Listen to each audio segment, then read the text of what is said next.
Bonjour à tous, me voici de retour pour vous jouer à un mauvais tour, la Team Rocket plus rapide que la lumière. Non, je rigole, c'est juste Pokémon Go qui déteint un peu trop sur moi. Si je suis ici aujourd'hui en train de vous parler, c'est tout simplement pour le deuxième volet de ma série sur le végétarisme. Vous retrouverez toute la playlist en barre d'infos et quelque part sur cet écran. Le premier épisode, c'était pourquoi je suis devenue végétarienne, et aujourd'hui on va s'attaquer au comment. Si vous n'avez pas vu mon premier épisode, je vous recommande quand même très fortement d'y aller avant de regarder cette vidéo, ça sera tout simplement beaucoup plus clair. Comme pour la dernière fois, même objectif, toutes les questions que vous vous posez sur comment je suis devenue végétarienne et auxquelles je n'aurais pas répondu déjà dans cette vidéo, vous me les posez en commentaire et je les garderai de côté pour la 4e vidéo de cette série et je répondrai en fait à toutes vos questions dedans. Allez, c'est parti pour répondre au comment. Comme je vous l'ai déjà dit, ça fait déjà 3 ans que je suis devenue végétarienne. Mais contrairement à beaucoup d'autres témoignages, ça a vraiment pas du tout été de tout repos pour moi. J'ai été obligée de m'aménager une très grande période de transition tellement la viande et le poisson c'était toute mon alimentation au quotidien. Il a vraiment fallu que j'apprenne à manger complètement autrement, complètement différemment. La viande et le poisson c'était quasiment à tous les repas chez moi. Bon après quand je dis viande à tous les repas, ça veut pas forcément dire côte de bœuf, hein. C'était plus des trucs un peu plus abordables et qui l'air de rien sont présents au quotidien dans l'alimentation traditionnelle française. Comme par exemple des lardons, du jambon, etc. Trouver des recettes de substitution c'est clairement ce qui a été le plus difficile pour moi. En fait, je me suis rendu compte qu'il y a de la viande partout, mais vraiment partout. Les sandwichs à la boulangerie, thon, poulet, jambon, mais végétarien pas trop. Les salades composées, des jambons, thon, poulet, bœuf émincé, mais végétarien pas souvent non plus. Les recettes les plus courantes à la maison, quiche Lorraine, lardon. Carbo, lardon. Bolo, bœuf haché. Poisson grillé, poulet rôti. Pendant les fêtes, huîtres, foie gras, saumon fumé, oie grillé. J'ai trouvé ça vraiment super frappant. D'un seul coup, j'ai réalisé la quantité d'animaux que j'avais pu ingérer dans ma vie. Et franchement, ça m'a fait un petit choc. Et forcément, en bon accro à sa protéine animale, j'ai arrêté en fait progressivement. J'ai commencé par arrêter de manger du bœuf, puis du porc, puis du poulet, et enfin tout ce qui était poisson et crustacés. Ce qui a été le plus difficile pour moi à laisser tomber, bizarrement, c'est les crevettes.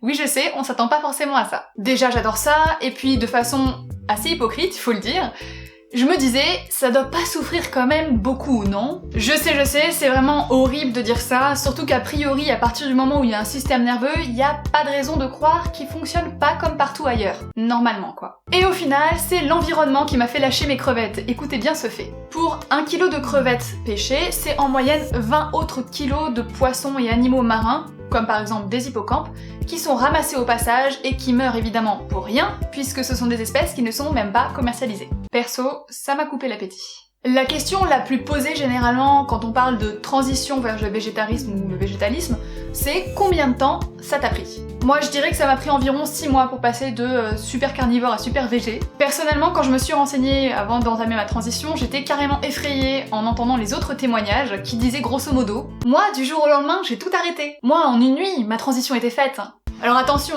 je trouve ça admirable, je trouve ça vraiment très très bien, je suis pas du tout en train de dire le contraire. Mais par contre, ça m'amène de ces pressions.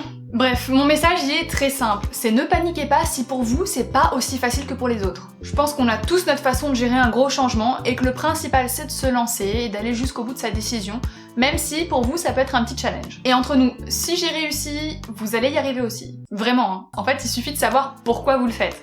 Et c'est là que si vous n'avez pas vu ma précédente vidéo, c'est vraiment le moment d'y aller. Allez, mettez-moi en pause ici, promis, je bouge pas. Bon, on va passer au côté pratique maintenant. Quand j'ai commencé à devenir végétarienne, j'ai recommencé à me renseigner encore plus sur les carences possibles et imaginables. Et je vous la fais courte, il n'y a pas de carence possible en tant que végétarien. Et pour les végétaliens, on sera probablement amené à en reparler un jour ou l'autre, spoiler alerte.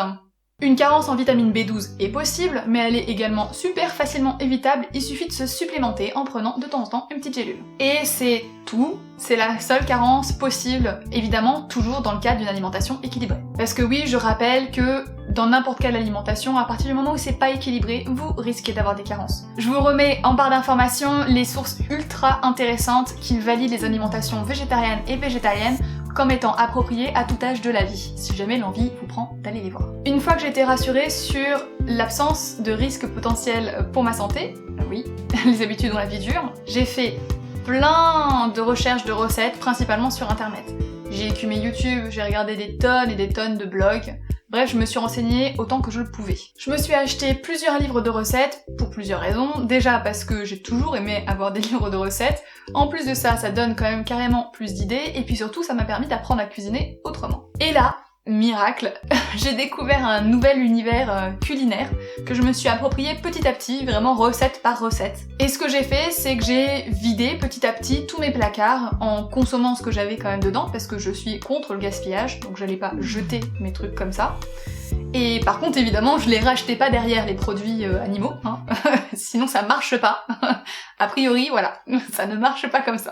Et petit à petit, j'ai tenté mes propres adaptations de recettes. Donc par exemple, ma super bonne, c'est pas moi qui le dis, hein, c'est mon entourage, ma super bolo végétarienne donc, forcément. Et au final, je me rends compte que c'est vraiment super facile de faire à manger végétarien. On va voir rapidement les différentes étapes alimentaires, de cuisine, voilà, de recettes, par lesquelles je suis passée, histoire que ça puisse peut-être rassurer certaines d'entre vous, qui se disent « Mais pourquoi je ne cuisine pas encore de tofu ?»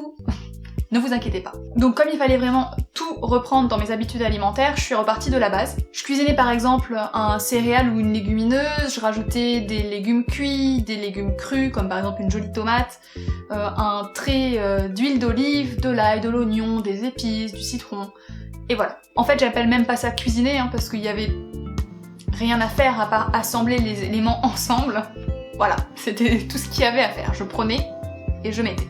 Ensuite, je me suis lancée dans des trucs un petit peu plus construits. En fait, j'essayais surtout de trouver des recettes pour substituer à mes plats traditionnels, bien franchouillards, bien carnivores, pour les faire devenir végétariens. J'ai redécouvert le plaisir de recettes traditionnelles comme un simple risotto aux asperges.